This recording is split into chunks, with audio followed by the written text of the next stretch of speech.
I want you to go first here.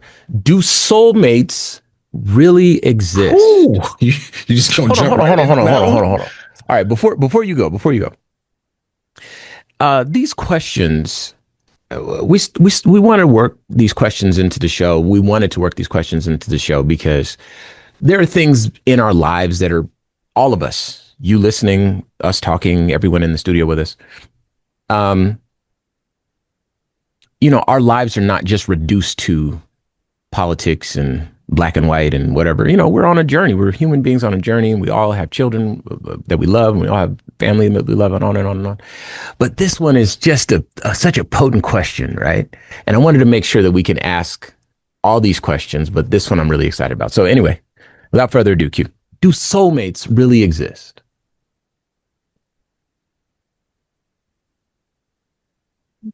Very, very interesting question. Mm-hmm. Innocent and straightforward when asked that way. Mm-hmm.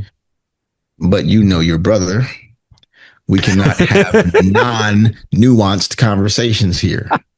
I don't believe in it. Do soulmates exist? So it depends on what you're asking me. Okay. If you're asking me, is there one person born on this earth that's the only person that's your soul's match for love and romance and happily ever after, then I'm going to tell you that you're being ridiculous. Okay. The idea that there's 1 in 8 billion that's meant just for you, and you're going to make every right decision to find that person, court them, meet them, and then do everything right to keep them because your souls said so. I think that's kind of ridiculous. Mm-hmm. Can we have soul mates, plural? And does that question have anything at all to do with romance?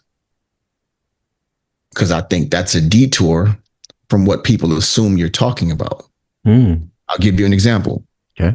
Once upon a time, I finished college and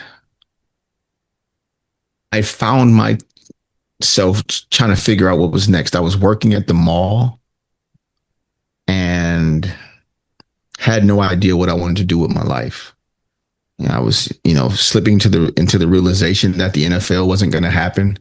I went to college to play Division I football. And of course, when I left high school, the NFL was next after college and nobody could have told me any different. So again, now I work at the mall. It's real different from the NFL. So my life and career trajectory are not going the direction that I thought they'd go. Fast forward and I find myself in a different state on the other side of the country and making new friends. And I get to the campus of Arizona State University. And a young lady introduces me to this young man named Thomas.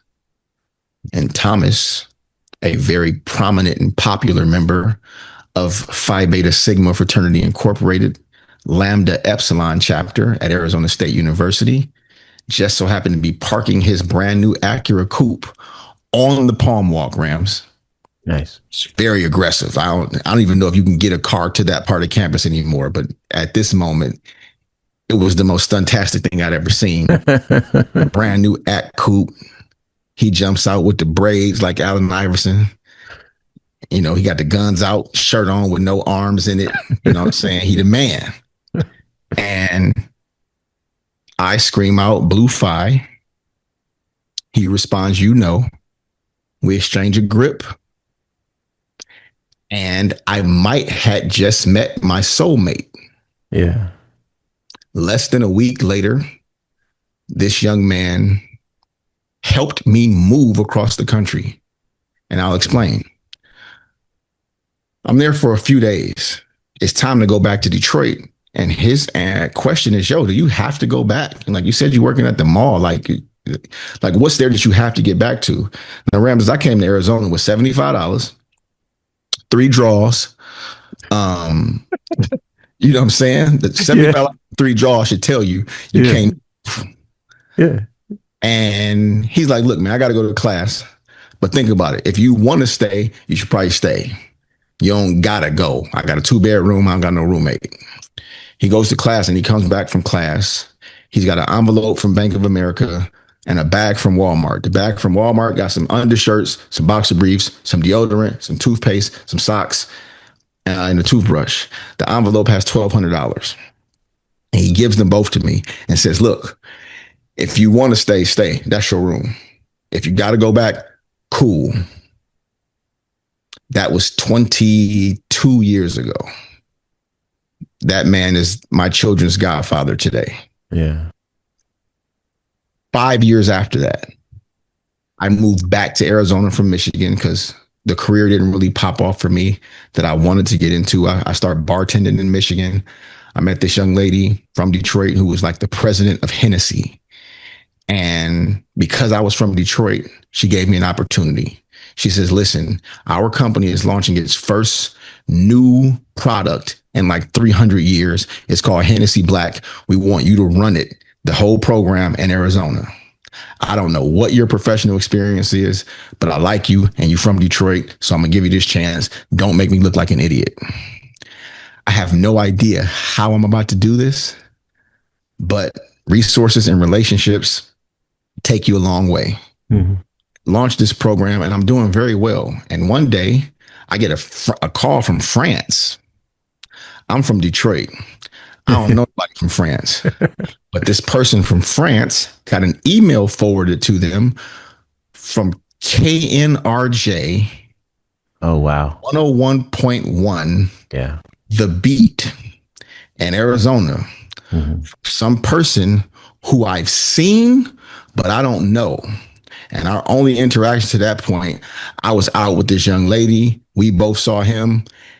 And after we both saw him, I didn't see her no more because we was both starstruck, but her more aggressively so. Stop. I knew this young man from Twitter because he had this really cool like art drawing of himself. And in real life, he looked like himself on the picture on Twitter. So I'm like, yo, that's the dude I follow on Twitter. And she said, that's Ramses Ja. That young man who I met did not remember that he met me, but he heard about a young black dude trying to do something cool in Arizona and used his resources to prop me up in a way that my company gave me additional resources. They celebrated me. The Hennessy family flew out, had steak with me. It was really, really cool. I saw this young man again at his birthday party at the W, and then at some club downtown. It was PHX or Sky Bar or Sky Lounge. I don't know which one it was. But after, we stood out in the street and talked for like 3 hours. It was me, him, Uncutta, Taji, Nick Beam, Wisdom Soul, Tiki.